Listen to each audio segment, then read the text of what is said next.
Okay, everyone, this is Dennis Nayer, the Director of Research Development and Training for the New York State Association of Chiefs of Police. And right now, for this audio podcast, I have the privilege of having a brief conversation with Eric Daigle.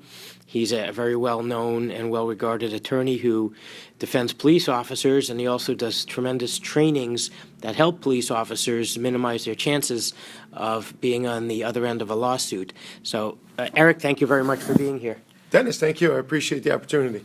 So just a few questions, and today at the conference you're teaching on crowd management and technology pitfalls, and I have some general-based questions. So the first one is, what's the most important piece of advice that you can offer listeners to minimize their chances of either having a lawsuit waged against them or to protect them when a lawsuit is filed?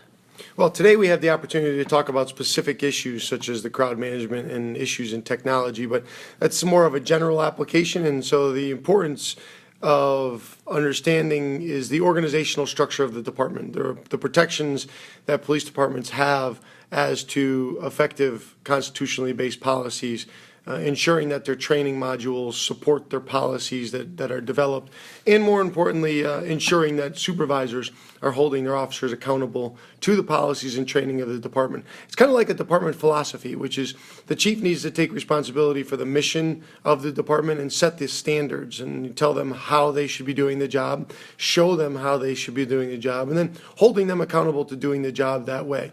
And what that will do is that will limit inconsistency in the way officers have discretionary tasks of doing things. And when you limit inconsistencies, you're limiting your liability because you can better define how the officer did it and why the officer did it. And the officer has the better ability to define why and how he did it. So it's basically not only having good policies, but making sure those good policies are adhered to.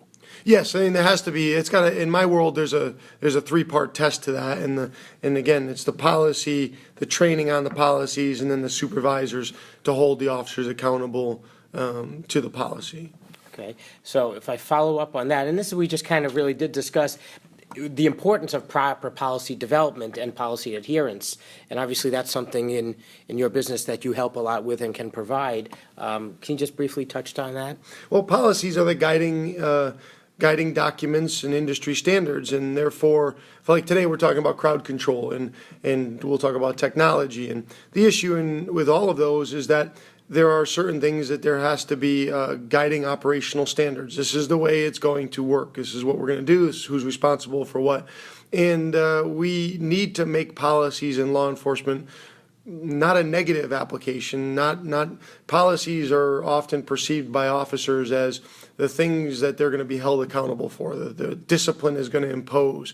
When really, if we used policies the way they should be, officers would be willing to read their policies because they would be the guiding structure to say, hey, officer, you don't have to figure this out. We're going to tell you exactly how the chief wants you to do this. And therefore, they'd be a little confident in the way they handle their day-to-day operations. I mean, we all know an officer's job on the street is difficult. And the decision-making and the discretion that they have is voluminous, it's vast, and therefore we have an obligation to help officers by providing some guidelines to ensure that they stay in the regions of what is expected by not only the law, but by the chief executive of that agency. So, and that framework essentially is what allows them to do their job, but do it properly and with minimizing their chances of lawsuits. Yeah, and it gives them confidence. I mean, they can do their job knowing that they're doing it the way that they're supposed to do it and that they won't second-guess themselves.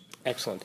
So as my last question is, what do you see as the biggest and greatest challenge to law enforcement, the officers in the profession today, from a legalistic perspective?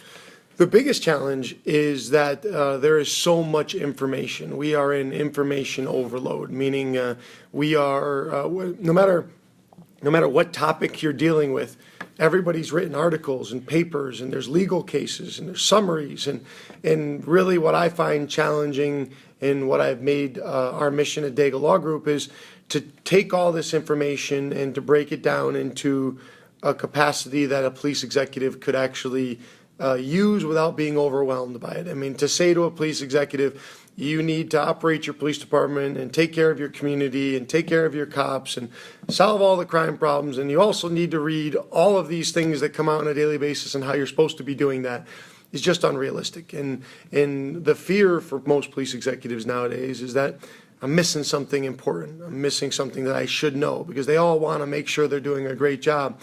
And one of the challenges is you can just only read so much and you can only interpret so much. So the industry rightfully relies on individuals like ourselves that are going to bridge the gap between the voluminous amount of information out there and breaking it down to just tell me what I need to know and what I need to put in play. Right, and as being an attendee at a lot of your seminars and your trainings, I've watched you do that, and you've made it super easy. To saying the President's Task Force on 21st Century Policing, you broke that entire voluminous documentation down into, I believe, 20 pages, 21 pages. Yeah, just make it simple. I mean, it's got to, the key for an executive is they want to know, especially if they're putting their faith in a legal advisor or a trainer or even the Chiefs Association, what they want to know is, what are you going to do to make it better for me? Meaning, how can you help me digest all this information?